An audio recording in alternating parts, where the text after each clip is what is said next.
पढ़ने को नई किताब, ना ओढ़ने को कंबल, ठंड में भी नहाने को ठंडा पानी। और एकलव्य आदर्श आवासीय विद्यालय बांसापुर बुधनी जिला सीहोर के छात्रों की ऐसी है परेशानी। छात्रवृत्ति भी नहीं मिली, ना मेन्यू के हिसाब से मिल पाता है खाना। विद्यालय के छात्र मुख्यमंत्री डॉक्टर मोहन यादव से यही चाहते थे बताना, मगर प्राचार्य ने प्रोटोकॉल का हवाला देकर उनको मना कर दिया। आखिर क्या है एकलव्य आवासीय शाला के छात्रों की परेशानी, देखिए इस खास रिपोर्ट में।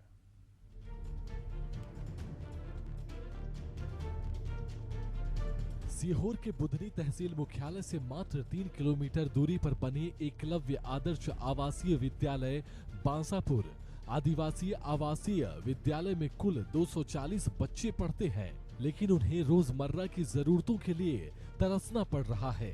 साथ ही साथ स्कूल की प्राचार्य अमीना खान के तानाशाही रवैये से भी बच्चे परेशान हैं। ये सभी इस विद्यालय के 12वीं के छात्र हैं, जो मध्य प्रदेश के मुख्यमंत्री डॉक्टर मोहन यादव से मिलना चाहते थे, लेकिन प्राचार्य ने प्रोटोकॉल का हवाला देकर उन्हें मिलाने से रोक दिया। इसके बाद सारे छात्र गेट पर ही धरने पर बैठ गए।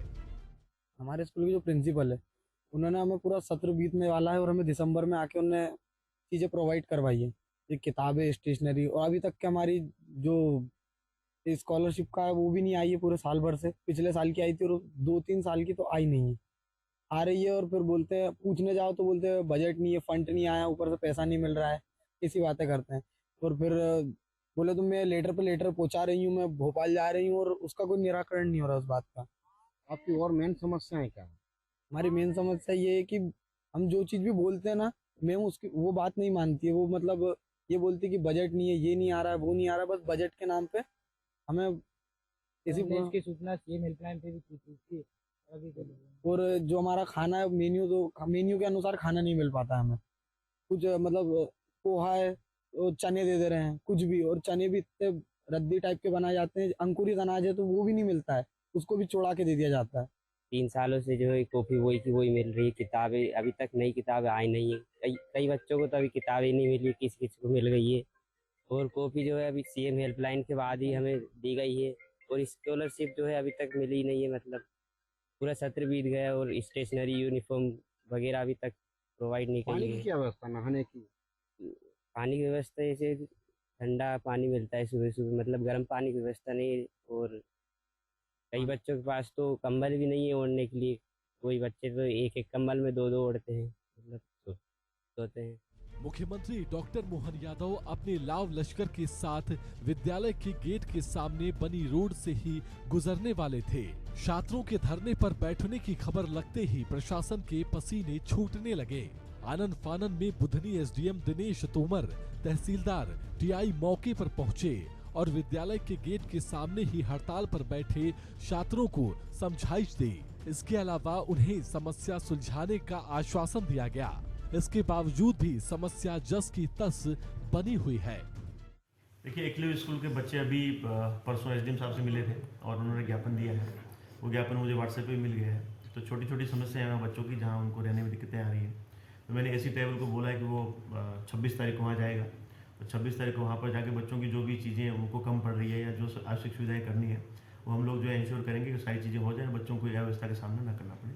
26 तारीख को मैं जिले से टीम भेज रहा हूँ। बुधनी के बांसापुर स्थित इस विद्यालय के छात्रों की निराशा लगातार बढ़ती जा रही है। ठंड में भी छात्रों को अल सुबह ठंडे पानी से ही नहाना पड़ता है। पढ़ने की पुरानी किताबें दी गई है, स्टेशनरी और वर्दी आज तक नहीं मिली है।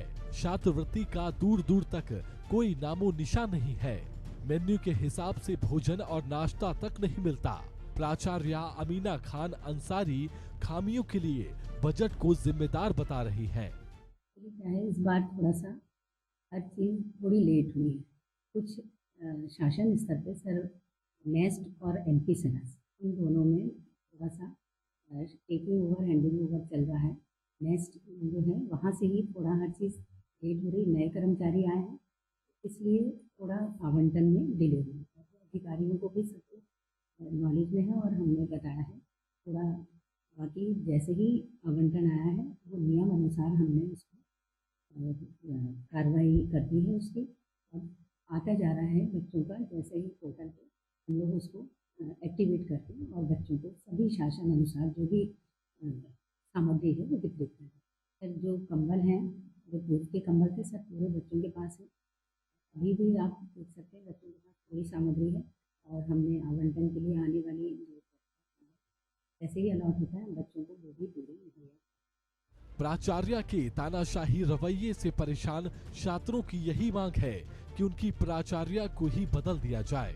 उधर जिले के एसडीएम दिनेश तोमर ने इस मामले की पूरी जांच करवाकर इस पर सख्त कार्रवाई का भरोसा दिया है। इस संबंध में कल हमको बच्चों ने अवगत कराया था और मैं उनसे मिला भी था। मैंने कम से कम 15-20 मिनट बात भी की है ना, प्रिंसिपल को भी बुलाया था, लेकिन कल वीआईपी का यहाँ भ्रमण था इसलिए मैं पूरा देख नहीं पाया हूँ। लेकिन कल हमने 11 बजे जिले से एक टीम बुलाई है और उसकी जांच करेंगे। जांच के बाद बच्चों की जो समस्या है उसका निराकरण। प्रदेश की प्रमुख विपक्षी पार्टी कांग्रेस को जैसे ही मौका मिला उनके नेताओं ने चौका मारने में कोई कसर नहीं छोड़ी। बांसापुर में जो एकलव्य विद्यालय है उस विद्यालय के छात्र छात्राओं के द्वारा कुछ शिकायतें सामने आई हैं कि छात्र छात्राओं ने स्वयं बताया है कि उस स्कूल में उनको जो भोजन मिल रहा है उसकी गुणवत्ता सही नहीं है। ठंड होने के बाद भी उनको ओढ़ने के लिए पर्याप्त रजाई कंबल उपलब्ध नहीं हो रहा है। आधा सत्र निकल गया लेकिन बच्चों को अभी तक जो किताबें मिलना चाहिए थी वो उनको नहीं मिल पाई है। कई बच्चों को स्कॉलरशिप भी नहीं मिली है।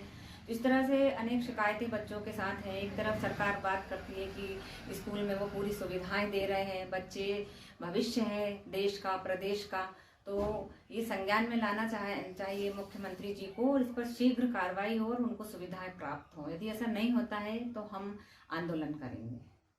कहने को तो युवाओं को देश का भविष्य कहा जाता है और विद्यालयों को विद्या का मंदिर, लेकिन इन विद्या के मंदिरों में भेदभाव और भ्रष्टाचार भी कोई नया नहीं है।